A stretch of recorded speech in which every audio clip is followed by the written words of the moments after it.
আপনার ঝালমুড়ি বিক্রি করতে সমস্যা, আপনার রাস্তার পাশে টি শার্ট বিক্রি করতে সমস্যা, নিজের পড়াশোনার বাহাদুরি আপনি ব্যবসায় দেখান, আপনি সেটা ব্যবসায় কাজে লাগান। আসসালামু আলাইকুম। দেশ ও দেশের বাইরে যে যেখান থেকে দেখছেন সবার জন্য রইল দোয়া এবং ভালোবাসা।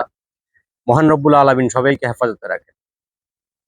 বাংলাদেশে বেকারত্বের সংখ্যা প্রায় 26 লাখ। শিক্ষিত বেকার, যারা গ্রাজুয়েট, পড়াশোনা শেষ কিন্তু বেকার। আচ্ছা, এই কথা কি বলতে লজ্জা লাগে না যে আমি শিক্ষিত কিন্তু চাকরি পাচ্ছি না, আমি বেকার? এই কথাটা বলতেও একটা শিক্ষিত যুবকের লজ্জা পাওয়া উচিত। আপনি চাকরির আশায় কেন বসে থাকবেন? আপনাকে যে চাকরি করতে হবে এমন বাধ্যবাধকতা কেন, বা এমন মানসিকতা কেন যে আপনাকে চাকরি করতে হবে?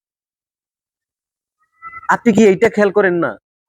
আপনি যেখানে চাকরি করতে যাবেন, যেখানে ইন্টারভিউ দিবেন, সেই লোকটা একটা সময় উদ্যোক্তা ছিল, ব্যবসা শুরু করেছে স্বল্প টাকা দিয়ে। আপনার মাথায় এটা কেন ঢোকে না? এই দেশে যত বড় বড় শিল্পপতি দেখেন, মিলেনিয়ার ভিলেনিয়ার দেখেন, সবাই কিন্তু একসময়ের উদ্যোক্তা।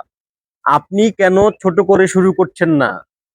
আপনার ঝালমুড়ি বিক্রি করতে সমস্যা, আপনার রাস্তার পাশে টি শার্ট বিক্রি করতে সমস্যা, আপনার রাস্তার পাশে যে কোনো ব্যবসা করতে সমস্যা। ভাই, আপনি এলাকা পাল্টান। যেই এলাকায় গেলে আপনাকে কেউ চিনবে না, আপনার মানে সম্মানে আঘাত লাগবে না, আপনি সেই এলাকায় যান, তাও একটা ব্যবসা শুরু করেন।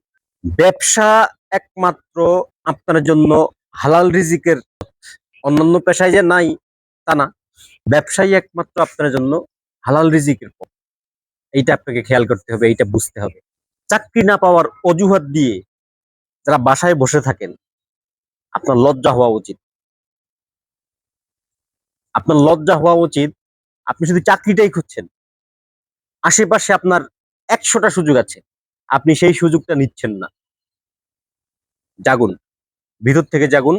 নিজের ক্রিয়েটিভিটি, নিজের পড়াশোনার বাহাদুরি আপনি ব্যবসায় দেখান, আপনি সেটা ব্যবসায় কাজে লাগান।